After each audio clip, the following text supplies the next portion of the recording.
لله رب العالمين وصلى الله وسلم وبارك على نبينا محمد وعلى آله وصحبه أجمعين. So let me begin by thanking all of you for coming and taking time out of your Friday evening to be with us to study the sermon. And as you all know by now, this segment, what we do is we take the sermon, we put it under the microscope, talk about it a little bit more detail, expand on it, and offer you an opportunity to ask any questions related to the sermon or offer any contributions to the discussion. So, question, what was the topic today? What did we talk about? Our responsibility to the community. Our responsibility to the community. Ahsant, participating, responsibility to the community. The word, what was the phrase that we used? Does anybody remember? Does anybody remember the phrase we used? Not that it's essential, but so the phrase we used was community spirit. Talked about reviving. Basically, the theme of the khutbah was reviving community spirit. And we said that community spirit, it means a willingness and desire to participate with others in activities that promote togetherness and benefit everyone. Basically, when we're talking about community spirit, we're talking about Muslims working together with an eye towards programs, with an eye towards activities, with an eye toward facilities that will benefit everyone. And we said that encompasses the young and the old, male and female, singles and families, people who are new Muslims and people who are born Muslims. And so that's what we mean by community spirit, and this is what we want to revive or try to revive through the khutbah. And before we get into more detail on the khutbah and the theme, I want to ask you all, why do you think that that's important? Why is that topic even worth discussing? Why even bother talking about community spirit? Tafadhal. So, I'm gonna quote my dad.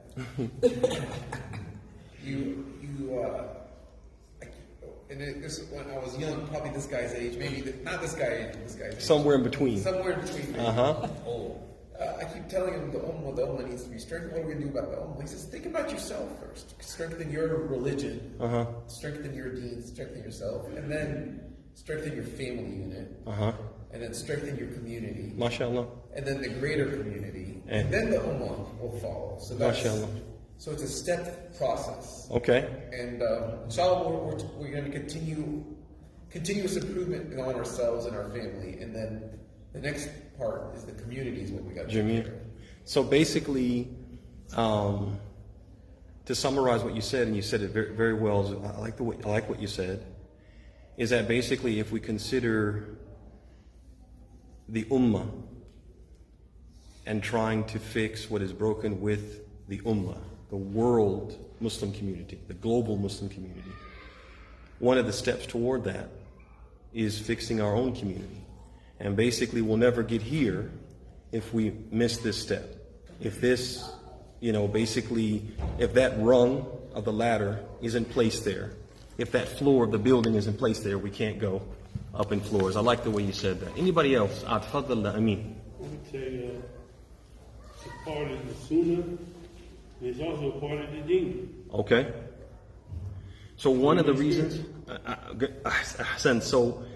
one of the reasons why it's important is it's religiously important. And we're going to give some examples of that. I'm glad you said that. Is it also materially important? And is it also important from the dunya perspective? Why would it be important for the dunya perspective? Somebody tell me, why would it be important for the dunya perspective? And the sisters don't have to be shy. They can. Yeah, because I think what happens is once you are part of the community, your burdens are shared by the community and you share the burdens of the community. Ahsan. There was a study that was released of the Amish people. they don't have mental health problems as we do, Wow. anxiety problems and so forth. The reason is they get involved in the community, they help others. When you're trying to help others, then your problems disappear. Subhanallah. Wow. So that's a hard statistic. That's a very profound statement, Dr. Ismail. Jazakallah khairan. And something we should all think about.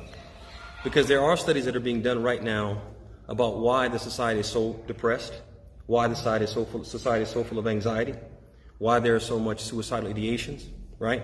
Why is there so much turning inward? People who are just withdrawn. They have no social skills. And a big part of it is what? These devices. A big part of it is that we are removing ourselves from community. We're removing ourselves from being social. And part of that is the devices are doing that. Let me ask you this question. Let's say that we had a task that we had to do, and the task was we had to move 1,000 chairs. We had to move 1,000 chairs. Let's say there were 1,000 chairs stacked in this hall. There were 1,000 chairs stacked in this hall, and we had to move them out to that shed, which is probably about maybe 100 yards. Is that too much or too little, you think? About 100 yards away? Yeah. If there were 10 of us, with 1,000 chairs that had to be moved from here, how long do you think that would take? Each one of us got to move 100 of those, you know. How long do you think that's going to take? Huh? Long time. Huh? What if we were 100? Right? What if we were 1,000, all working together like a machine? 2-3 minutes. Everybody, just kind of like side by side. What would happen? Like that, right? So one of the reasons why community is so important is because there's only so much that a few people can do. But the more people we have who are committed and who are involved, the more we can do, the more we can accomplish. You guys see that? So we have to look at it from a material perspective, that materially speaking, the more people we have who are active and involved and get their hands dirty, basically, the more we can accomplish. And that's one of the reasons why community spirit is so important. If we look at ourselves as a community, and we look at what we'd like to see in 3 years, what we'd like to see in 5 years, just think about that for a second. Honestly, in 5 years, wouldn't you like to see a brand new masjid out there with a huge prayer hall and a mezzanine for sisters? Wouldn't you like to see a multi-purpose room, like a gym, where our kids can come and play basketball and volleyball and badminton and whatever else they want to play inside, regardless of the time of year, climate controlled? Wouldn't you like to see that? Wouldn't you like to see a kid zone out here so the kids who are in here now trying to find something to do could go outside, well lit, play skate for the older kids, or the middle older kids, play skate for the little kids, basketball hoops for the young adults? Wouldn't you like to see that? I'm going to ask you honestly, if only 10 people put their hands here, how long is it going to take for us to do that? It would take a long time if we do it. But if all those people who came for Salat al-Jumu'ah did their part, whatever their part was, how fast do you think it could happen? It could happen really fast. And this shows to show you from a material perspective the importance of what? Of community spirit. Then go to the deen perspective, as Amin alluded to, the religious perspective. That basically it is from the deen for Muslims to what? To work together. And we talked a little bit about that in the khutbah, and we'll give a few other examples. So for example, Allah subhanahu wa ta'ala, He tells us in the Quran, إِنَّمَا الْمُؤْمِنُونَ إِخْوَةٌ. He says, the believers are nothing less than a single brotherhood. They are brothers. They are more like brothers and sisters than the people that we're related to by blood. Because deen is thicker than blood. Then he says, فَأَصْلِحُوا بَيْنَ أَخَوَيْكُمْ فَاتَّقُوا اللَّهَ لَعَلَّكُمْ تُرْحَمُونَ. He says, so reconcile. Bring the hearts of your brothers together. And fear Allah so that you may obtain mercy. This is critical because some of the Mufassirin, they said that the mercy of Allah is tied to what? Al-Jama'ah wal-Ijtima'. It's tied to what? The Muslims being together. We want the mercy of Allah, we need to do what? We need to work together. We need to come together.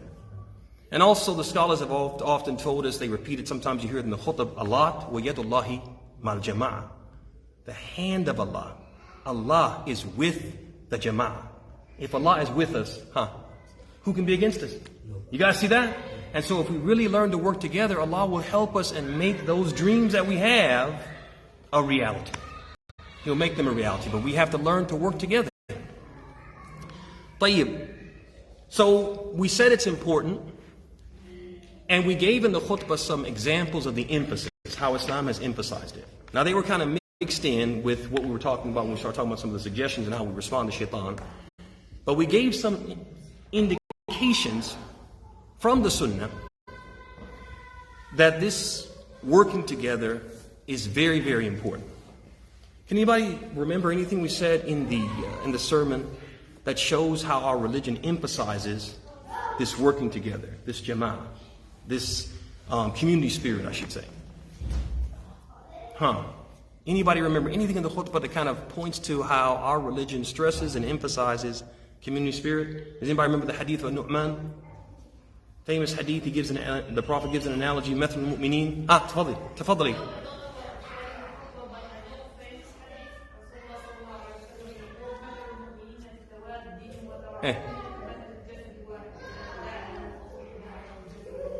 That's it. That's the hadith of Nu'man. And that's the hadith we mentioned, or one of the hadith we mentioned that shows the emphasis. He said the likeness of the believers in terms of their mutual love, compassion, and fellow feeling is the likeness of a single what? A single body.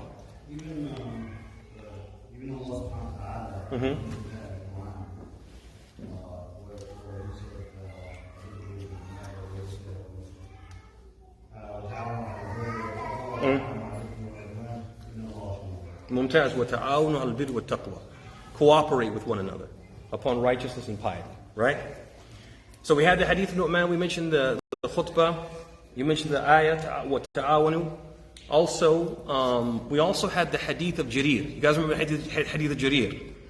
We even mentioned that last week just in our discussion afterwards, and it came in the khutbah. You guys know the hadith of Jarir? Yeah. Very important hadith. That was a hadith about the tribe of Mudar. What was it about them? Anybody remember anything about them? They were so poor, so indigent, destitute, dirt poor. And what happened? They were ignored. They were ignored. They were invisible.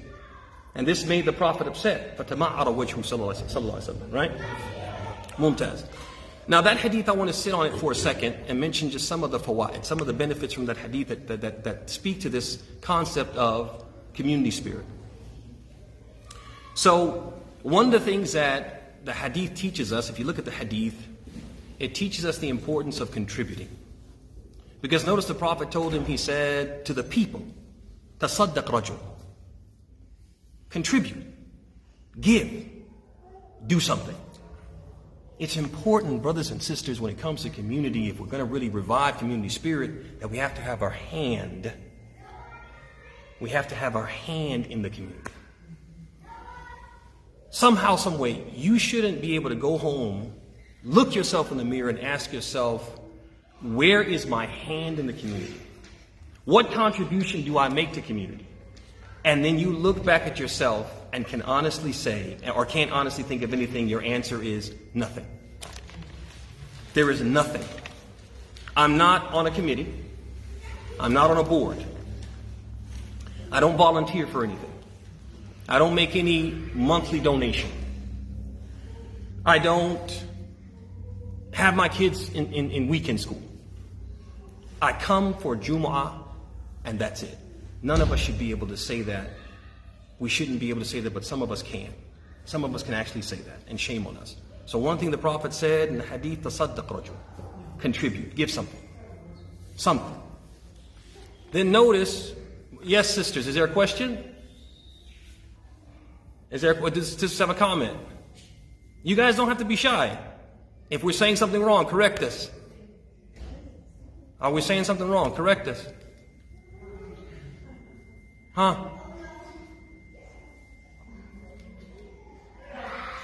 طيب.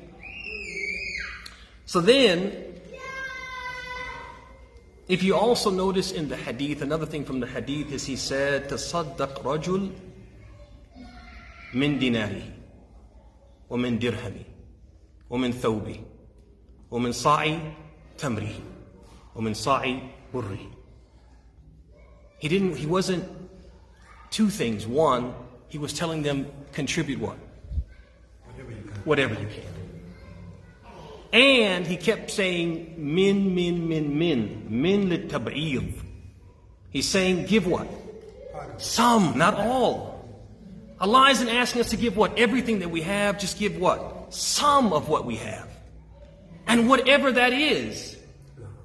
It doesn't have to be money all the time. It's important too, because a lot of times when people say contribute, the first place that people's mind goes is money. We as Muslims always want to throw money at a problem. Sometimes we don't need your money, we need what? Your presence, your time, your skills, your expertise. For example, one of the things we want to do for young adults,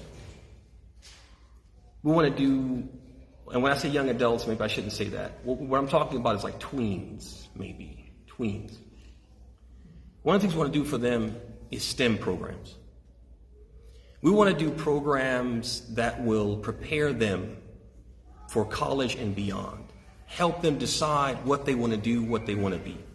Maybe some vocational stuff, some STEM stuff. You guys know what STEM is, right? I don't want to talk over everybody's heads. Right? So STEM, basically, it's an acronym that stands for science, technology, engineering, and math. And there's these nice little projects that people will do.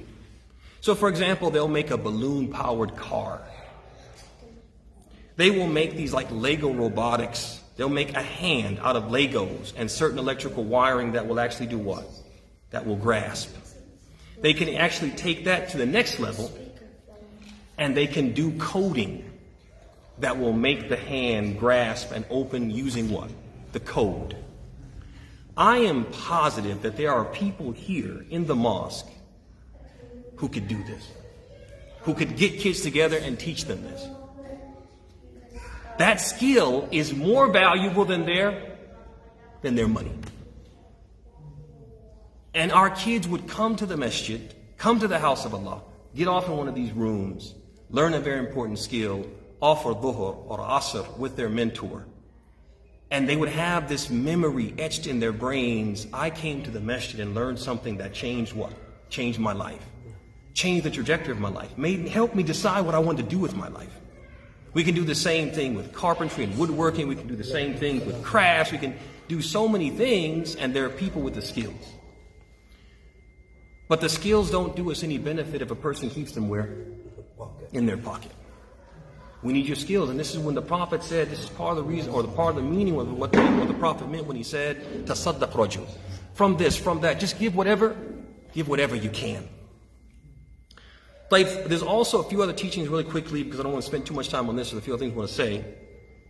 But the Prophet is also teaching us in this hadith to be proactive. Be proactive. Don't wait to be asked. When you see something, do something. Notice when they were destitute and poor, and Muhammad, please, let's get on.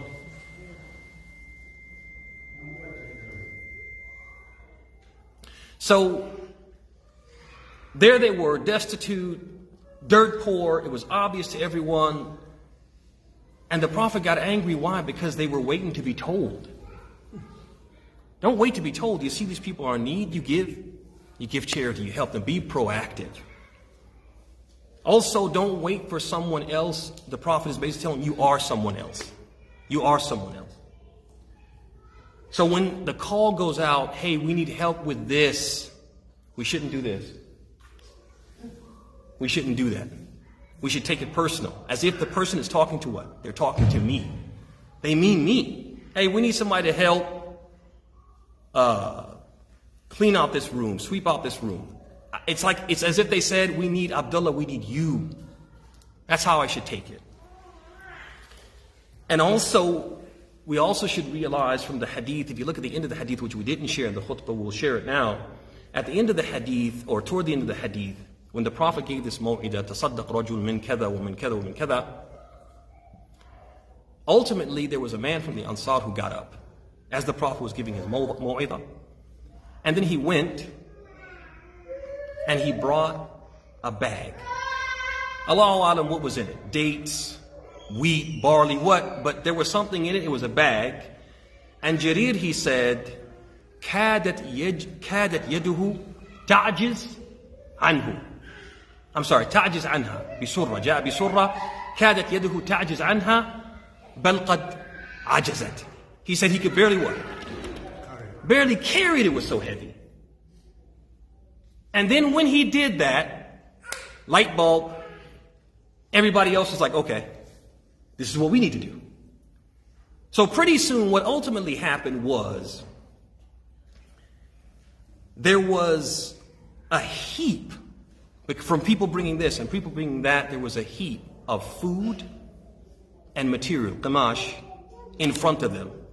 And the Prophet's face changed from being angry to being happy. And then he said the hadith, he said, Man sanna fil islami sunnatan hasana falahu ajruha. Wa ajru man amila biha ila yawm al-qiyamati la yanqusu dhalik min ujurihim shay. So he said, whoever is the first to do a good thing will get the reward for doing it and get the reward for everyone who does it after him. So what is the Prophet telling us in a roundabout way? Be the first. When you see that there's a need, the call goes out, be the first one to raise your hand. There's another example of the emphasis of our Sharia on this community spirit that we didn't mention in the khutbah, we mentioned it quickly. When the Prophet ﷺ first came to Medina, what was one of the first orders of business for the Prophet ﷺ? What was one of the first things he did? Ahsant. Say that again. Yunus, I wish I had candy or something, man. Hey, I got to start bringing it back. You know what I'm doing? Next time, and I know I said that before, next time I'm bringing candy, and whoever answers correctly, I'm going to give him a prize. Anyway, that's right. One of the first orders of business, he built a masjid. When he built the masjid, did the Prophet say, hey, you, and you, go build the masjid?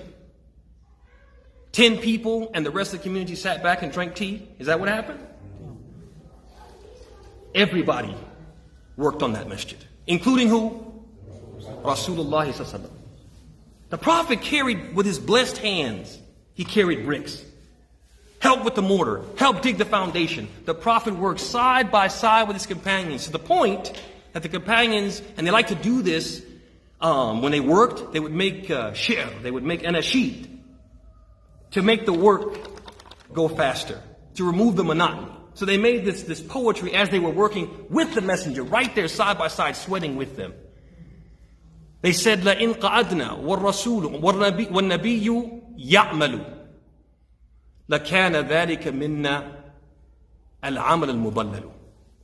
They said, should we sit idle while the Prophet works? That would be a deed from us gone astray. That would be wrong. And what does that tell you? When community is doing something, everybody should work. There's nobody who's exempt. There's nobody who should opt out. We should all sweat. We should all roll up our sleeves. Nobody should say, they got that. We all should get in there and get dirty and do the work.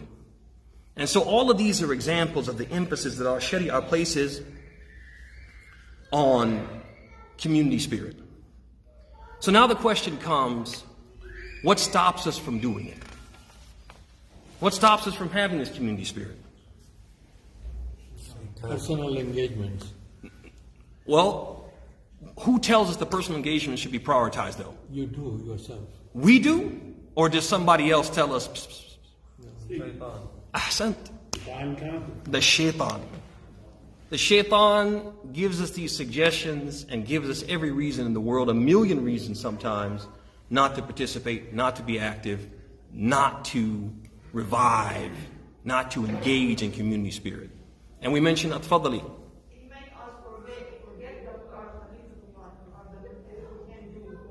Ahsanti. So one of the things that the shaitan does is, like she said, makes us forget our purpose in life, why we're here. So that's a very good one. We mentioned 3 Tafadal Ameen. And also, every Friday we read Surah Al-Kahf. In Surah Al-Kahf, it says that your wealth and your progeny is not your wealth. The good deeds. And and time is something that can work for you or against you. Because we don't know when we're going to die. Ahsan. So, we say, well, I'm going to do it later or tomorrow or put it off. Next thing you know, you lost the opportunity. Missed You're opportunity. supposed to take advantage of opportunities to do those good deeds and send them forth because they'll be waiting for you. Missed opportunities. And that's what the shaitan wants, and that's part of his adawah. That's one of his weapons. He's not going to be able to get every believer to become a disbeliever. Just not going to be able to do that. Not going to be able to get every believer to be a sinner. But the shaitan, because of his bitter enmity toward mankind, he's happy with any victory. And one victory for him is you were about to do something good and he what? He diverted you. And so we talked in the khutbah about how the shaitan will use different tools in his tool belt to divert us. And we mentioned one of the suggestions was somebody else will do it. You guys remember that? Yes. And some of us probably have been in that situation where we heard that whisper and we listened to it. Somebody else will do it. And in many cases when we say somebody else, who does it? Nobody. Because if everybody says somebody else, somebody else, somebody else, there's nobody left to do it. At some point we have to say, I am somebody else. I'll do it. But another thing that we said the shaitan will say, he'll tell us, say I. Say me. And how often do we hear that? We hear that a lot. Ya akhi, we really could use some help with the masjid tomorrow for X. Person says, I have to clean my fish tank. I have to. I have to. It's I this, I that. Ya akhi, we're not seeing you in Fajr anymore. I want to sleep an extra hour in the morning. Whatever it is. I. The shaitan will tell us I. But another thing we said, the last one we mentioned in the khutbah, was we said the shaitan will do what? What will the shaitan tell us about the deeds we want to do? It's little, it's too little, don't worry. Ahsan, he'll trivialize it. He'll trivialize it. Oh, that's it? That's what you're going to do? Oh, that's a waste of time. It's nothing. Right? What's the response to that? How do we respond to that? What's the response? How are you going to respond? Because the shaitan's going to do it to you now. How are you going to respond to that? What are you going to tell the shaitan? Huh? Ahsan.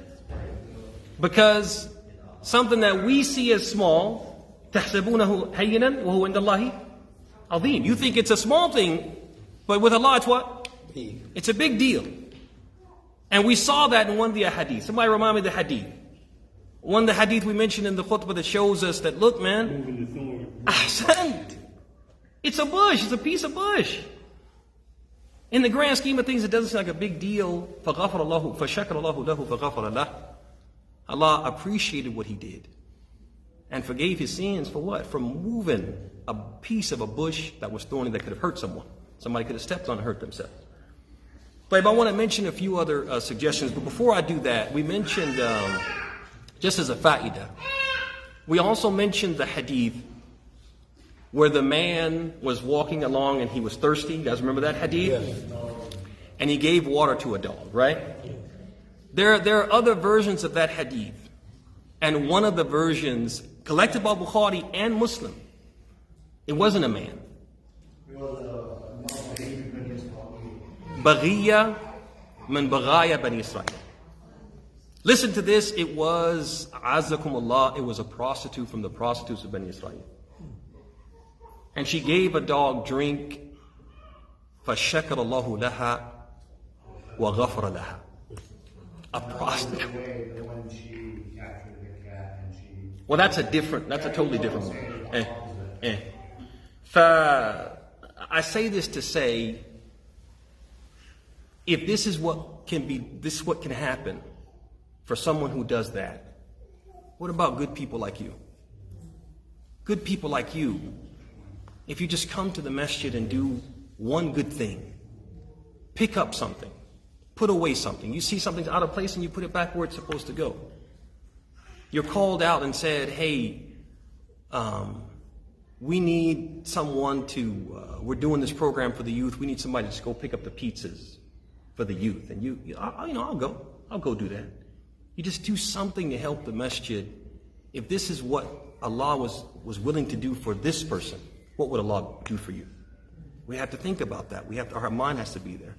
So what are some of the other suggestions that Shaitan might give us? And we'll mention these ala ujalat and sari'ah.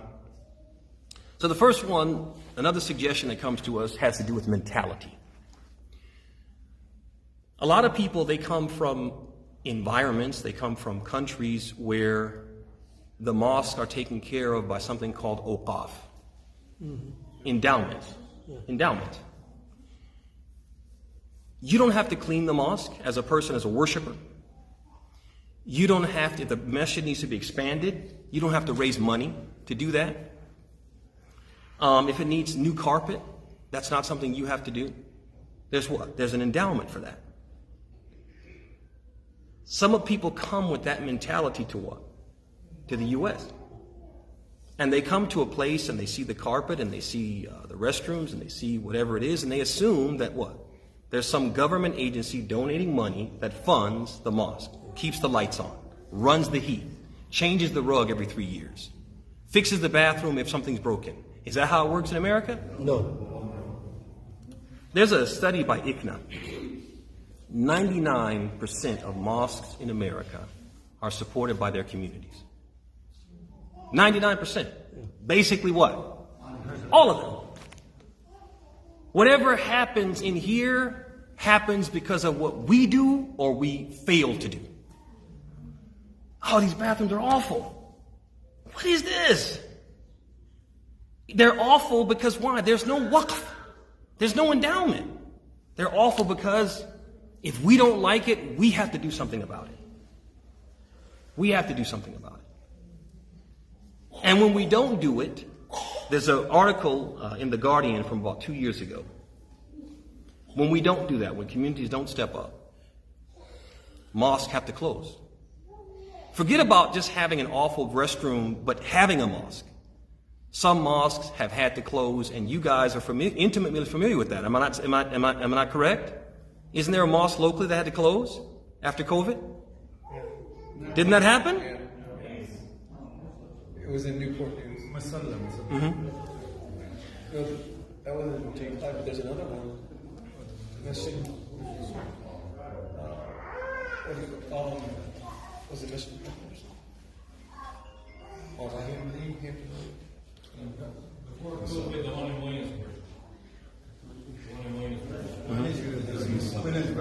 Williamsburg was one Newport News and then Sunday 5. So that's 3 right there, if our numbers are correct, just locally. They were talking about this article. It mentioned several. It mentioned one in Connecticut. So there was one in this article. It mentioned several different masajid, just highlighting the financial struggles of different masajid and how utterly dependent these masajid are on the donations of the community. And how, for example, there's one masjid in Connecticut where the facade is coming apart, the roof is leaking, and there are some other issues, and they're hanging on by a thread. And the president of the masjid mentioned in the article, he said, we do a lot of programs for the community. When somebody dies in the community, we wash the bodies and prepare them for burial and arrange for them to be buried. And if this mosque goes away, who will do that? And that's true. That's so important. And sometimes we don't realize the service that the masjid provides. That's a huge service that the masjid provides. In addition to that, it's a place where we can come and pray and be ourselves, where we can socialize and fellowship with people who share our culture and our values and our beliefs. If the masjid isn't there, where do we get that from? It's a place where we can enjoy and revive and practice our culture. It's where we enjoy our food. It's where we speak our language with people who speak the same language as us, and our dialects with the people who speak the same dialects. The masjid, it serves all these functions, and all those functions will go away if what? If we don't all step up. If we don't all step up and do our part. Another suggestion of the shaitan is that people will say, I don't want to be super religious. I don't be one of these people who they're in the masjid all the time. I don't want to be super religious. I just want to be an everyday 5 daily prayer a day Muslim. I don't want to be uber religious, super religious in the masjid from dawn until dusk. And to be honest with you, the answer that I would give to that is we don't want that for you either. We don't want people to live in the mosque. The Prophet didn't want people to live in the mosque. He wanted people to be Muslim. He wanted them to practice their deen, come to the mosque, but he also wanted them to do what? To live outside the mosque. He wanted them to be good husbands and good fathers, good mothers and wives. Wanted them to be friends and have, relationships with other people outside the mosque. He wanted them to be productive members of society, people with jobs who take care of themselves and support themselves. And that's why, when you look in the Quran, and we talked about this a little bit, every time Allah tells us to do something, especially to contribute something, to give, He always says min. وَأَنْفِقُوا مِمَّا رَزَقْنَاكُمْ. For example, He says, and spend from what we have provided. I don't want you to give all your time. I don't want you to give all your money. I want you to give some of it. And the Prophet ﷺ, when one of his companions was depressed and accusing himself of hypocrisy because he wasn't always engaged in something religious, what did the Prophet tell him? He told him, sa'atan wa sa'a. He said, a time for this and a time for that. We want you to do some things in the mosque, but we don't want you to be in the mosque 24/7. But I will say this. If we go back to that example of 10 people versus 1,000 people doing the work. When there's only 10 people doing the work, guess what? Those 10 people have to be what? They have to be here. They have to live here. Because there's so much to be done and not enough people willing to do it. So those people, the burden of doing all the things that need to be done falls on them. And so remember the hadith, لا يؤمن أحدكم حتى يحب لأخيه ما يحب لنفسه. None of you truly believes until he loves for his brother what he loves for himself. If you don't like to live in the mosque, when you have a life outside, you shouldn't want that for somebody else. And if we all contribute, we all can go home. We can all be with our families. We can all be with our kids. We can all be with our friends. If we all do what? If we all do our part. But another thing that the shaitan will do to us is he'll cause us to have apathy. And apathy is just where a person just lacks any interest, any enthusiasm, any concern. Just don't care about anything. Person could say to them, for example, Ahi, if we don't raise $50,000, this masjid will close on June 1st. And the person is like, man, subhanallah, that's too bad. They just don't, nothing moves them. Nothing lights a fire under them. They're just not moved by anything. Apathy. The shaitan will do that. He will make us apathetic, not care about anything. And that's not the way of the Muslim. The Muslim is a person who has compassion and cares, especially cares about what the Islamic things. Also, some people are afraid of rejection. They're afraid of being rejected. That if they think if they raise their hand and say, hey, I'll do it, somebody says, no, not you, sit down. Somebody else. Is that going to happen? Bi'idhnillah, it's not going to happen. If we raise our hand and offer to do something and to help, we're going to be welcomed in. Because it's what? There's a lot of work to be done. Some people are shy. The shaitan will make you shy. He'll make you afraid to speak up and raise your hand. And some people think that shyness is praiseworthy because the Prophet said in the hadith, وَالْحَيَاءُ شُعْبَةٌ مِنْ